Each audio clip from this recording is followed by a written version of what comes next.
and we'll get a Zoom recording.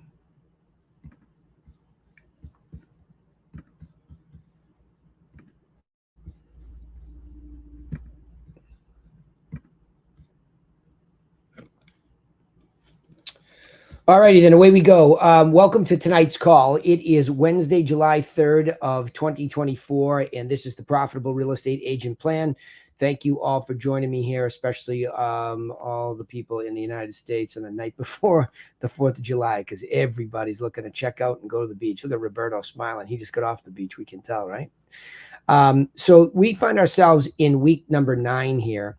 And so I want to go through this a little bit before we start. We're quickly moving towards the end of another round of this. And this is an interesting subject because this is the goal really at the fundamental level of what this business is. I was saying this to somebody today in one of my first opening sessions with them, is just to rechannel them. And actually, he's a top producer. So it's ironic you have these very basic conversations. He's up in Montreal. He's a juggernaut. I mean, does about $2 million in gross business with him and about 4 or 5 agents. So they do quite a bit of business already. But it's funny when you find somebody like that and you take an inventory of their business, what you find inevitably, a lot of top producers have just been chasing all of the transactions. And when you look at their transactions, there's a lot of buy sides, because buy sides, when you're chasing transactions, are usually easier to get when you're just chaotically going after the business.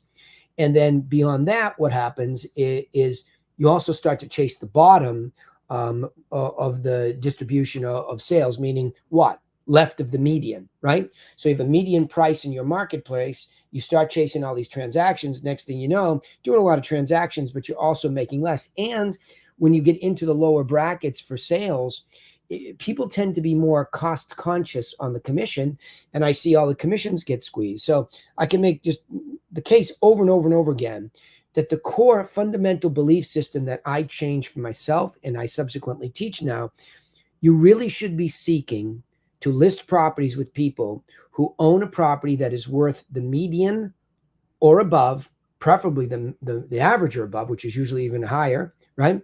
Preferably, that's the person you're looking for. And so after all that work, we end up on this week 9 where it's like, okay, you got them. How are you caring for them? Because right now I have quite a few listings, and they're not easy to sell, especially some of the really multi-million-dollar ones.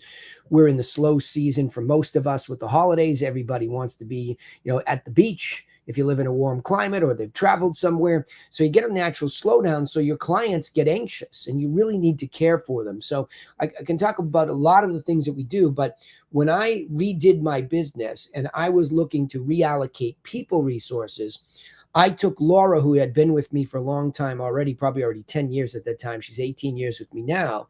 She started at a ripe young 23 years old, and she started as a telemarketer. And then we moved her over to client care management, because what we did, like I said to Wasim and his assistant today, we talked about making her a client care manager, right?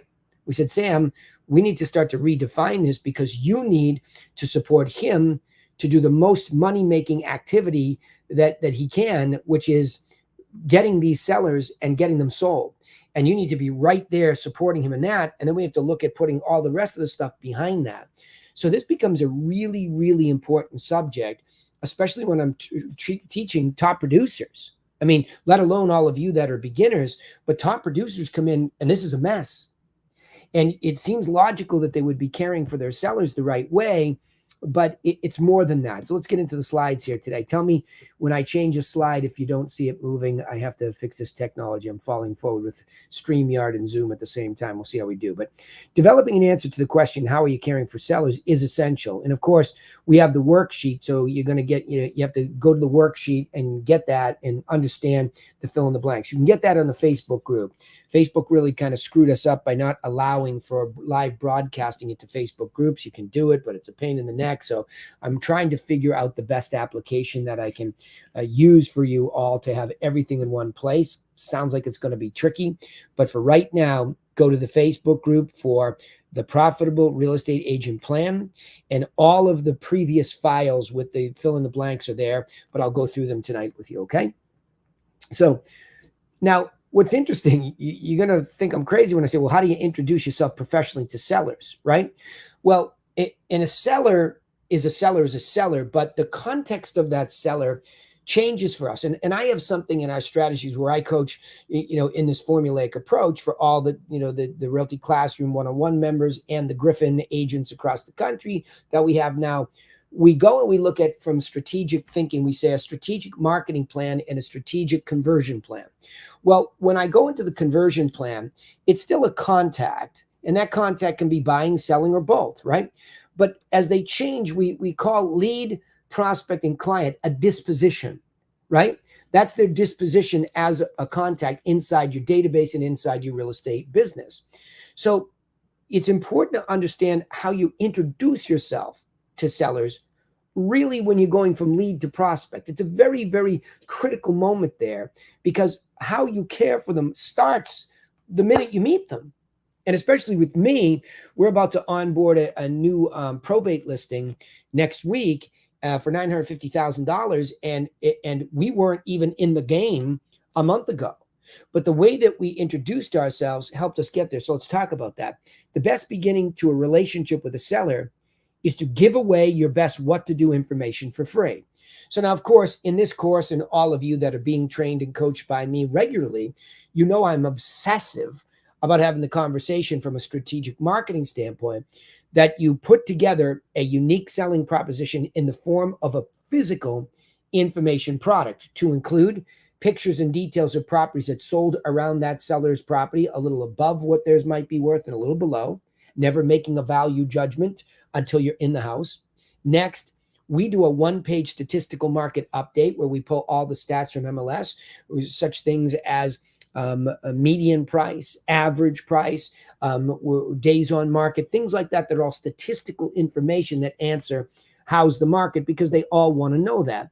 And then lastly, what we develop is our 7-step plan, which is in the form of an infographic for presentations, but a well-written out book or magazine-style booklet where they can be educated. So I just want to reiterate that. And if you want to learn about that, just go back to the section, I think it's week 3.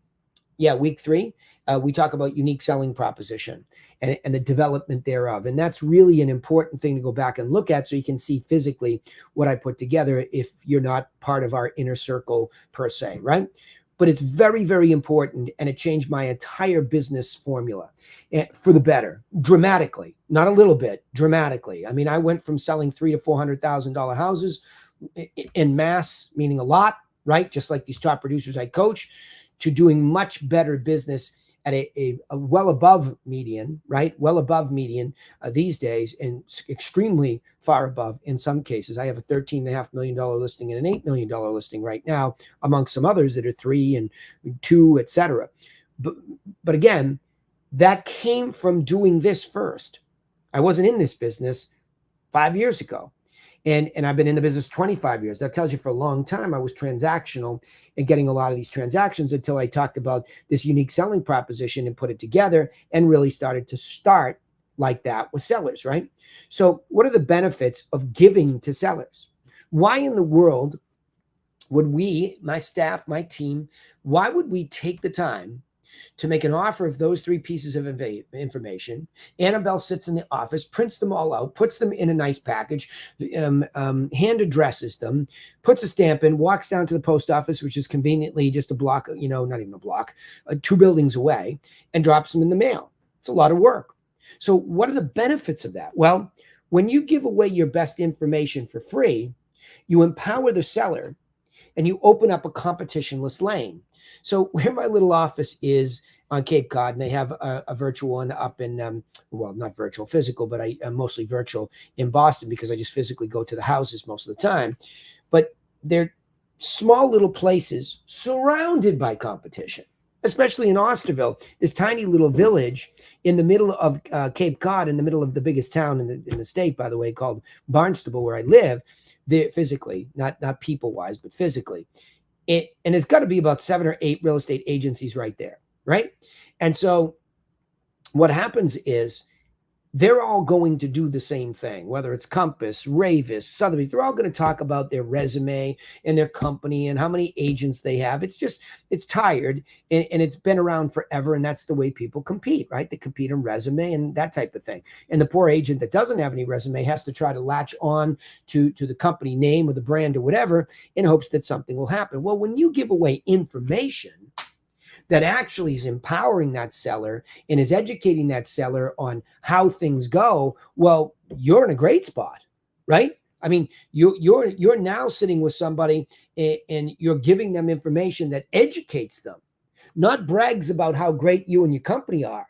It actually goes in and educates them on here are the actual solds. Now, I get it. You might say, well, doesn't everybody do this? No, not in this order. Yes, to some extent.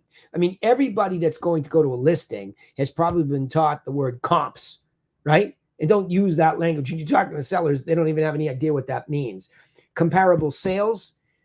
And again, that's a difficult category because, or verbiage, because there is really no such thing as comparing one house to the next. Exactly. They have so many variables that it's a benchmark, sure, for a conversation of what the money's buying in the general neighborhood and in that category of style of house. Sure, that's what I believe too. But in the beginning, I'm not giving you any of my insight. I'm just giving you information to empower you so you can do a little bit of your own research. But I've empowered you by organizing it for you, right? And I always say this like a museum curator. You're probably sick of hearing me say it if you've been around me a long time. We curate the information. So in other words, if I want to empower a seller that lives in Osterville and has a property that's worth $1.5 million according to Redfin or Zillow, or according to the seller, they hope to get that. All I have to do is go into the MLS system because, you think they're going to go on Zillow and start finding solds and all that. No, they're not. They're busy people. Maybe they search when they're falling asleep at night, but we are professionals. Now, again, that's why I have that word professional in the first fill in the blank. We're the professionals, and we are supposed to go into our professional organization called MLS, our marketplace that paying members only have access to. And we're supposed to go in there and curate this information for these people, right? So, excuse me, he said. So what you have to do is you have to go in to MLS and dig around, right? Not that it's rocket science to do a search, but it's our proprietary platform as realtors that pay for this. Go in, dig around, find some things that have sold immediately around them in that price range. We usually do two different looks at it. We might do a radius, but we also will do like kind. So if we can't find enough that's really like that, we might have to go out a little further and change the criteria. So in the beginning, we'll just do a quarter-mile radius, half-mile radius, whatever we need in that price range. But if not, we'll say, okay, single family homes with 3,000 to 4,000 square feet, for example. So we might have to go more criteria. Well, that's curation. That's what you're doing. You're going out and saying, I want this information from this MLS system. I want these solds in the last 6 months or whatever it is. If you're in a city, it's probably only 3 months, maybe even 1 if it's a really hot market like Seattle. So now I've curated that information. And I've organized it to the extent that it's by lowest price to highest price. And then I have productized it. I've printed it out. And we use the tool Cloud CMA, which is embedded into our MLS. I don't do an entire Cloud CMA. In fact, I hate the word CMA. So I have my team, because you can change it in the front. It just says neighborhood sales. That's all it says. We don't say anything about comparable market, and especially not the word analysis. You do not get analysis until we come into the house, right? And I'll explain that in a second. So this information is curated, organized, and productized, meaning made physically, right? And we put that in there. We've also curated out of that same MLS all the data at the end of each month. And we have organized that in a nice one-pager and productized that by printing that. And then we've already made our 7-step booklet plans that talk about pricing and how you can affect pricing through condition, staging. Then and only then can you get into marketing. Then you get into the feedback mechanism of the marketplace. Then we get into negotiation and closing process. That's all explained in a booklet as to how those things are important. So here's this incredibly organized physical product. So I want you really to let that sink in. We've done an enormous amount of work and we're going to give it away for free. So the reason we give it away for free is because in Cialdini's book, Influence, by the way, giving away product like that, a test, a sample, not new. It's as old as the hills, right? So it's not a new concept. But when the internet came around, it became a really, really, a strong business model for a lot of internet marketers where they would give away something for free. And then the upsell would be, and usually they gave you enough to confuse you. And then you would want their services for pay, right? Or buy their product. Well, it's not too dissimilar here. I'm going to give you those things, and it's going to empower you from that organizational standpoint and that informational standpoint. And I know no one's going to do that. And I really mean no one. I mean, I can't find anybody other than our group that does it like this, right? I can't find anybody. In fact, I've handed this to competitors that I liked. It was just lost on them. Doing this, going through this work, people are getting lazier and lazier. So if you're young on this group call and you're a Griffin out in Seattle or, wherever you are and you're here with us and you're young, I'm telling you, everybody's getting so lazy. Nobody's thinking, nobody's working. So when I tell you this opens up a competitionless lane, again, I don't mean that it just gets rid of competition. I don't want to put you in this cocky, arrogant state because this is giving. This is humble, right? But I do want you to realize you just put yourself, not only did you give away a unique selling proposition package of information, but you now are recognized as unique because of it.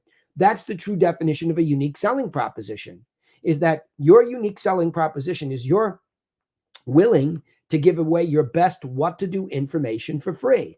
And that puts you in a lane to compete that nobody else is in. So if you have 4 or 5 other people that are just competing by telling people how great they are, how big their company is, and all of a sudden you're over here giving information, yes, there's a race to win, but you're doing it so differently, there's no competition over here. Yes, your competition's over there like a herd of cattle, but not you. You're like the road runner zipping down in this other side, right? So that's what that means. Now, how do you set yourself up for a clear listing and selling process? Well, it's best to chunk up your steps and educate the seller that you'll be following that exact process and reviewing with them along the way. So what does this mean? Well, as I go back to the unique selling proposition, what it means is, okay, I just gave you a booklet that you could read, but it's probably a lot. You don't really know. So let me step in. I'm the expert. By the way, that's the segue from giving away a free packet of information at an open house to the neighbor next door, calling FSBO's expireds probates, right? And sending it to them. And the upsell to them is, listen, I know that's a lot of information. I'd be more than happy to come to your house and give you tips on what to do and what not to do based on that 7-step plan. And I'll analyze those sold properties and I'll do a net sheet to show you what I think you might walk away with. It's a natural, easy segue up until that next level to get you in the home.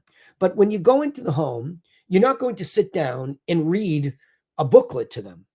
So what I've done is I've gone, and we'll pull up some of the PDFs after this. I've gone and I've chunked this up, okay? I've chunked this up. So what I do is I take it and I put it into an infographic. So in other words, in the cover of my seller plan, it has a syllabus, right? It has those 7 points. Well, we just moved those over into a 1-pager and we put a very small synopsis and we made a circle. So it looks like almost a life-saving buoy. We made a circle that just has each one of them so that when I go to the home, I'm just showing them the 7 steps and giving them the anecdotal bites on it. Of course, I say, if you haven't read it already, if I mailed it to them, I'm going to leave this behind and you can go through it. So in case you don't remember what I said, it's all written out. So it's all chunked up. And it goes to show them exactly the plan we'll be following. And I can't tell you how many times I say this in a listing presentation. You know exactly what I'll be doing. I said that the other day in this house when I was competing. And by the way, this was a house, they said, yeah, well, we don't know because, my brother has a friend, who's a realtor and we were going to give it to them. And, but when I went in and started doing all this, I just moved that competition into another lane and eventually over the cliff, right? And not by saying anything derogatory about them. I don't even know who it is. I don't even know what they said, right? I don't even know when they came in. I know nothing about them. I just did what I did. And she called me the other day. She said, I'm going to call the other realtor now and tell him we're going with you. Right? Just called me to tell me that. So chunking up those steps to educate the seller, right, shows them the exact process you'll be following. And once it goes, and this is very important, once it goes live, you all know the challenges of selling a house. Sometimes the market really gets cold and you're sitting there after going through all of this and the price analysis and all these things that we do, and all of a sudden nothing's happening. So we're going to always go back to that 7 steps, tell them where we are, how far we've come in the plan, what's happening, what our thoughts are, what our feedback is, and what adjustments, okay? And what adjustments. Now, a lot of people that are scared of this process, they're lucky enough to get a listing, they list it, and then they disappear on somebody because they don't know how to have the difficult conversations about price.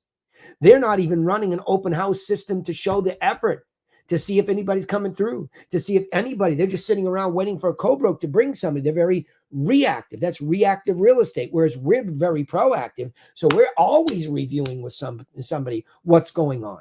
We have a full transparent process. Hey, we're at an open house. We got skunked today. Nothing was happening, right? What do you think? It's the price. I mean, they'll start to talk to us about it, right? Because they see us executing this exact plan that they said yes to when they hired us, right?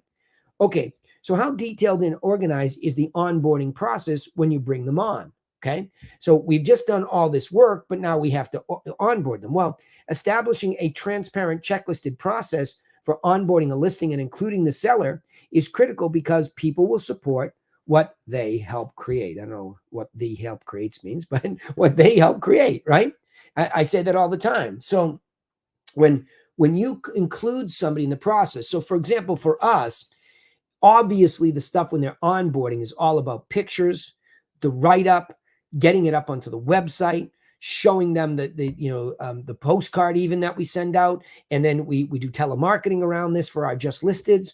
So just telling them all of that. I mean, sometimes we don't show them the postcard or whatever, but we tell them this is what's happening. And we include them in that initial listing because, man, I'll tell you, over the years, I learned the hard way. I thought I was doing a great job with the write-up and the pictures and everything. We will not go live with anybody. Well, we do go live, but we send it immediately to them and say, please take a look at this and check the details and give us any of your critique and feedback that you think we missed. So we include them right away because otherwise they can get really bent out of shape because their perception of how something works is not always reality, right? So we're very involved with them and them with us from the beginning. It's not just a we take over and stop communicating, right? So how do you define caring for a seller? Well, it's crucial to maintain your authority over the process and not be afraid of telling the seller what must happen to get the property sold, especially when it comes to lowering the asking price. Now, again, when you come to a 7-step plan and you're executing it like we are, we know we're doing everything. I mean, we know we are. We have a professional photographer. We have a writer professionally write up the write up for MLS, and you could do that in ChatGPT and Grammarly these days, right? Don't even need to hire a writer. We still use ours. We like her, and we want to keep her involved in the team. So she does that, and the idea is she's supposed to sell the lifestyle of the property, right? In fact, I saw one of these things lately and I thought it was getting a little bit too much like tactical again. Oh, 4 bedrooms, 5 baths. Yeah, you can mention those, but I want them told like a story, right? I want it told like a story. Anybody can go look at the details on an MLS sheet. I want the story of the lifestyle this property sold because I want this whole sizzle thing to come together, right? So how detailed and organized is the by the way, let me pause there for a second. What do I mean by authority? I'm always just going back to the plan and saying, remember, I'm following a plan, right? And I'm the authority over this process in this plan. And so I'm going to have to tell you some things that may or may not be wonderful. And that's going to include talking about the price if I find we cheated a little bit too high. And I'll know that pretty quickly when I execute the plan, right? So how detailed and organized is your closing process? Well, establishing a transparent, checklisted process for closing a listing. So one, we have this onboarding, and then later on we have this closing, and that's when people freak out, and you can lose deals and blow things up, right? So the checklisted process for closing a listing, including the seller in that process, is critical because happy sellers are more likely to repeat and refer. So as we're caring for these people, you can see these chunks. One, when we first meet them and turn them into a prospect. Two, when they go from a prospect to a client and they're onboarded. Three, when they're going through the closing process, because all of a sudden now they're going to be birthed into a new module for us. And for years, I did a terrible job. Most of the top producers that come to me for one-on-one coaching have done a terrible job because we all just were getting, a repeat and referred business by luck. There was nothing intentional. And now what I've done is put together over the last 5 years a very simple intentional plan. But I have to make sure during the closing process that these people are feeling good about us. And that's why we have a very particular. So I have a client care manager. Okay, let me just talk about the 3 people that would be involved in helping me care for somebody.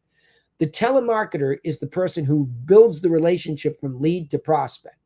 Okay, and gets me the appointment. When there's a go, now it's the client care manager, Laura. So Kathy to me to Laura. Laura starts to babysit them, and then Laura to Randy. Now, of course, I'm involved at all of that when I need to be. If I don't need to be, those 3 gals are specialists at what they do, but it makes it easier for me to drop in and just make sure the relationship is solid and everything's going well. So I can add quality to it, right? So all this quantitative and T crossing and I dotting is happening. I can walk and say, how you feeling? Getting closer, huh? Everything good? Need me for anything? Otherwise, I'm going to stay out of the way, right? But they know that I'm there because when it's done, we want to birth them into that moment. And of course, we're very fanatical about birthing you into our past client, deal now. Everybody gets a really beautiful basket of chocolates, a $70 basket of chocolates that we send from gifttree.com that arrives to make sure we emphasize the thank you. And then begins the forever follow up with we're always going to give them a digital monthly market update, and act as if we are still their financial advisor. We send them every year a property anniversary gift, not just a closing gift, but a year from now, they get a box of chocolates, they get, brownies, whatever we send them in that particular year. So they birthed into that. And I'm going to get into that, as a module here, but this is where it ends, right? So are you caring for your sellers starts all the way in module 1, right? Where you're lead to prospect. Then it's prospect to client, and then it's client out to the next module, right? Very, very important stuff, right? So start your listing process by educating your seller rather than trying to take the listing. That's a critical thing. And that's going to open up a can of worms, I'm sure, when I'm talking about trying to get into the whole concept of a listing presentation, because there's a lot. But you start off by giving, and when you go to the house, you give and you give and you give, and you don't get all insecure about what somebody else is doing. You just keep giving because that magnetic attraction to you is uber, uber powerful. All righty. I did that in a half hour, so that wasn't bad. All right, let's go. I just got the 3 studs in here with me tonight, so we've got the recording. But tell me the thoughts here. Give me some thoughts on this, because you guys will, especially you, Sherwin and Roberto, you're starting to get some action. Andre, you're getting teed up to get ready to go. But you just went through this, Sherwin, and you're in the middle of that now closing process. So caring for them during that and not like forgetting them is going to birth your first really good past client. That's what becomes important to remember here, right? Yeah. Thoughts on that?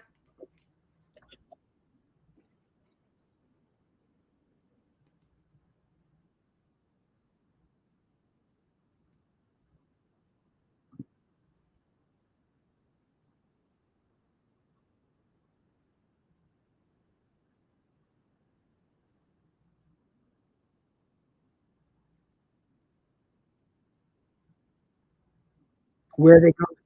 Where are they going? Where are they moving to? Yeah, yeah. So just checking in with them, making sure everything's okay. If there's any contract stuff that's being handled by Mercedes, to make sure that what Mercedes is doing, and you're communicating that with the sellers and making sure the sellers are good with all that, right? That's it. It's just there's not a lot to do. You did the hard part, but now it's just making sure, how's it going in Idaho? What's happening there? Do you have a moving company? Do you have a cleaning company? Because we have to leave this broom clean because it's going to happen fast, right? Those types of, yeah, just those types of things. Helping them. How can I help you move? Right? That's the attitude. Yeah, good. You're welcome. Roberto, what do you got for me?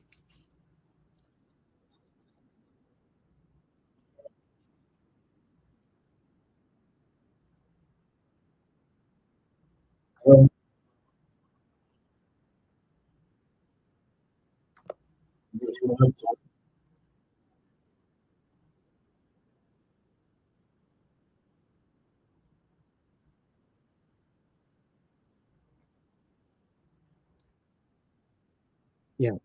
Yeah.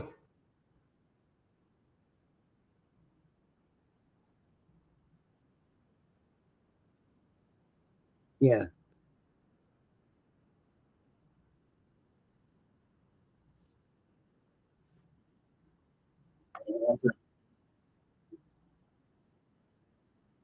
Yeah.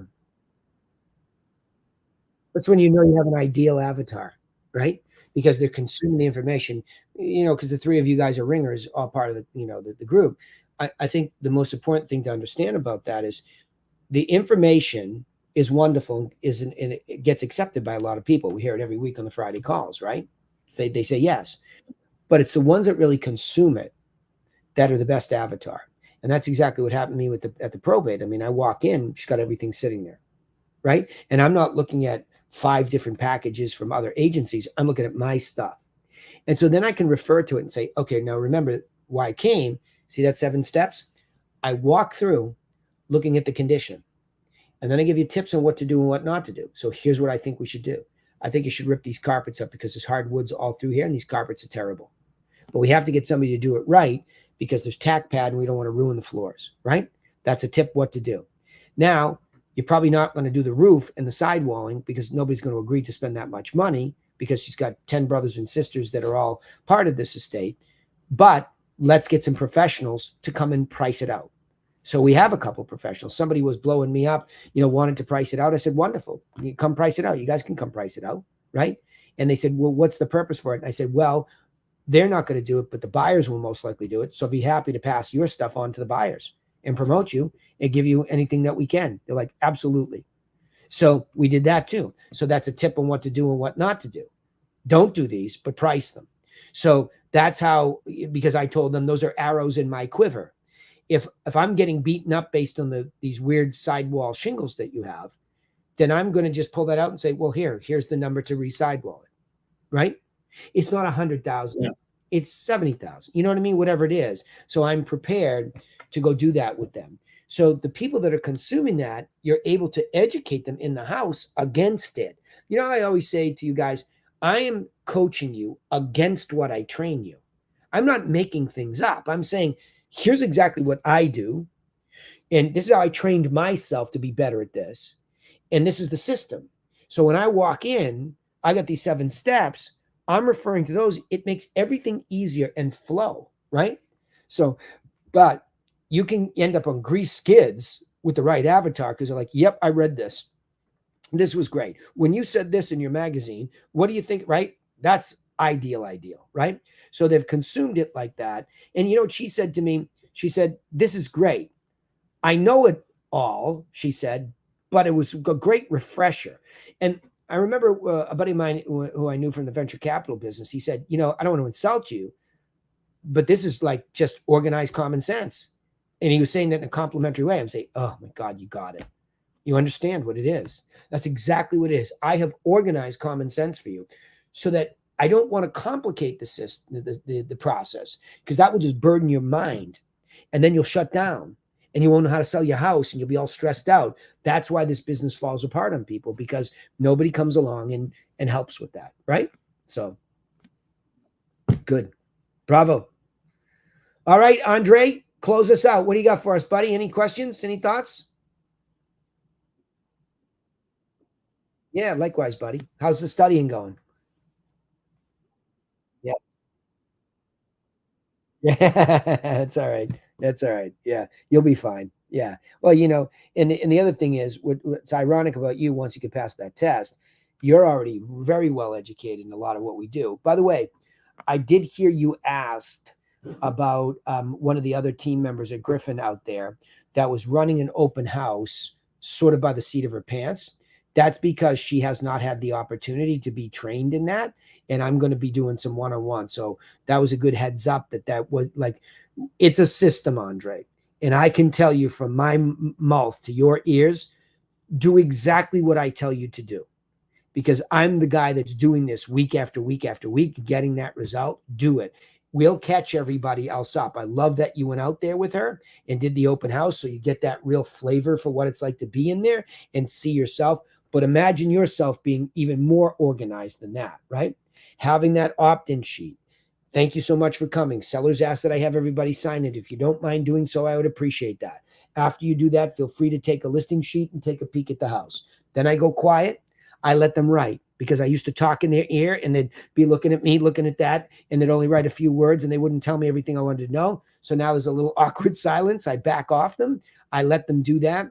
Then when they're done, thank you so much for doing that. I always thank them for signing in. Go ahead and take a sheet. Feel free. You know, those are for you, right? Because sometimes they'll be like, can I take one? It's like, take a sheet. Take it. That's what they're there for. Have a look around. By the way, you folks looking for yourselves.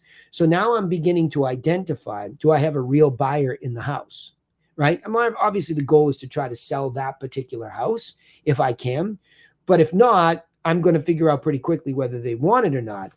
And if they don't want it, and I look down and I don't see a realtor, the next thing is I'm going to break out a unique selling proposition package for buyers that's already made up with pictures and details of properties that sold around that one, so the buyer can see what the money's buying.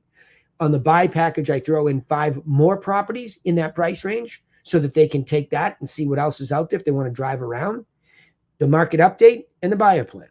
And it's all ready to go.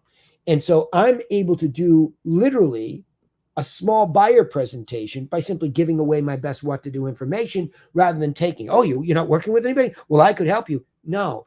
Hey, listen, let me give you, I don't even, like, there's no realtor, so I don't have to go into that. Oh, you're not working with anyone? Just say, listen, let me give you this package of information that I think will help this process be a little bit easier. I'll open it up. Here's what's in it. 1, 2, 3, right? Go ahead and take that. Really?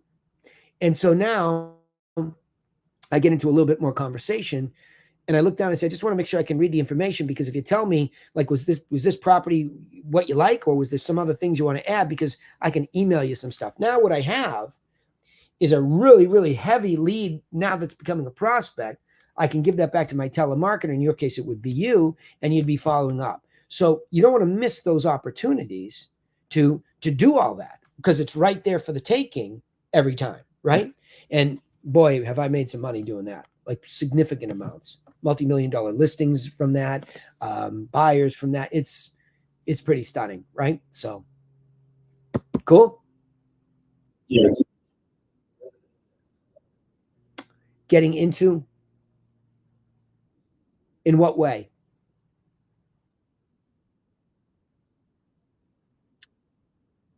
Yeah, that's, I mean, look, there's a lot of people that ask me questions about houses to this day. I don't know construction. I didn't go to school or get licensed to be a general contractor. So I've learned some things along the way, but that's not my wheelhouse. I try to stick to my wheelhouse, and I leave construction, conversation to somebody, if they need that. That's usually a builder.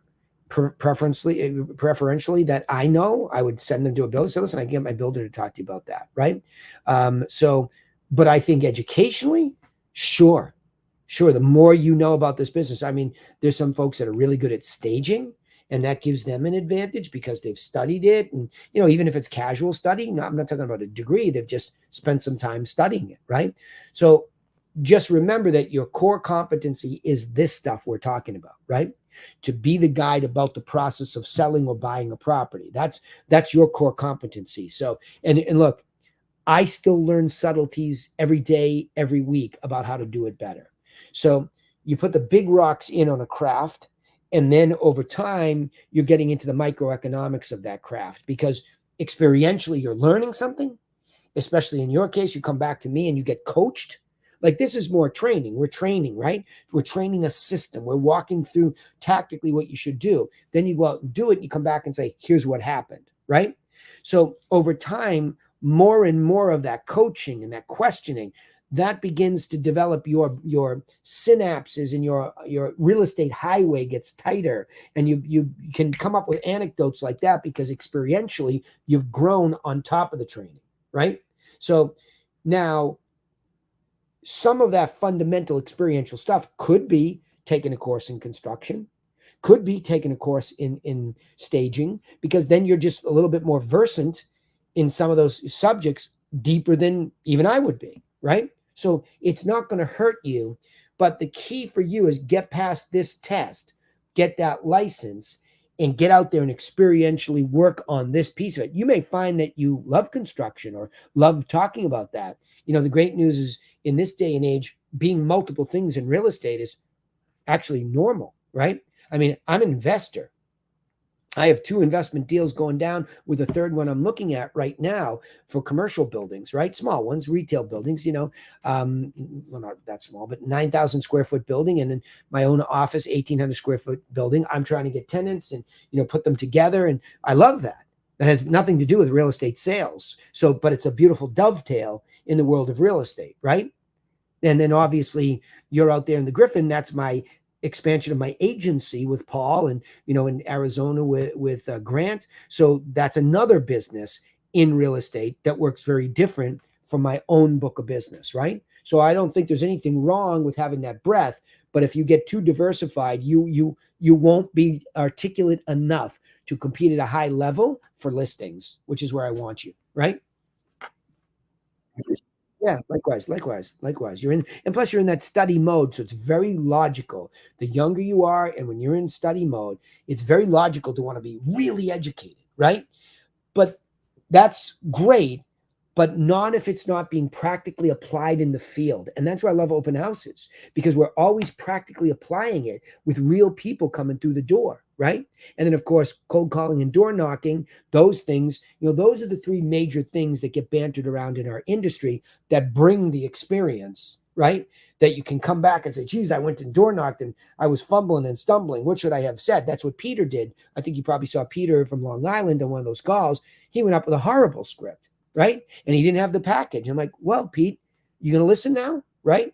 And, I mean, saying that tongue in cheek, I love Pete. He's a good guy, and Luke's great, like you guys out in the West Coast, right? Everybody's enthusiastic, but you can't go strategically to a door, without a strategy, right? I mean, because strategically you're saying, well, why are you even door knocking that one?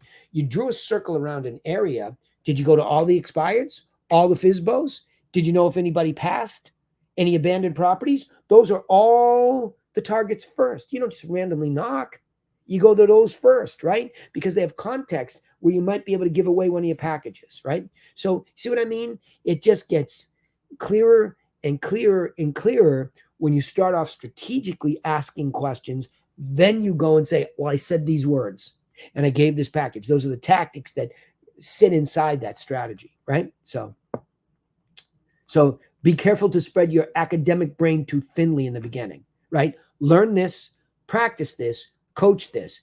Then as you feel a core competency being developed, then add some of those other modules, construction, staging, whatever interests you, right? Investing, all of those things. Otherwise we're all over the place, right? Yeah. Take it from a guy with undiagnosed, but I'm certain that I have ADD. I had to develop a case of OCD to balance it out and build systems, right? So Roberto knows that to be true, right? All right, guys, listen, appreciate you all. Happy 4th of July, okay? See you on the other side of the holiday. Enjoy yourselves, and if you're working, great, but take some time for yourselves, too. And you get by that mock test. Good luck with it, okay? Okay. All right, guys. Yep. See you. All right, bye-bye. Take care.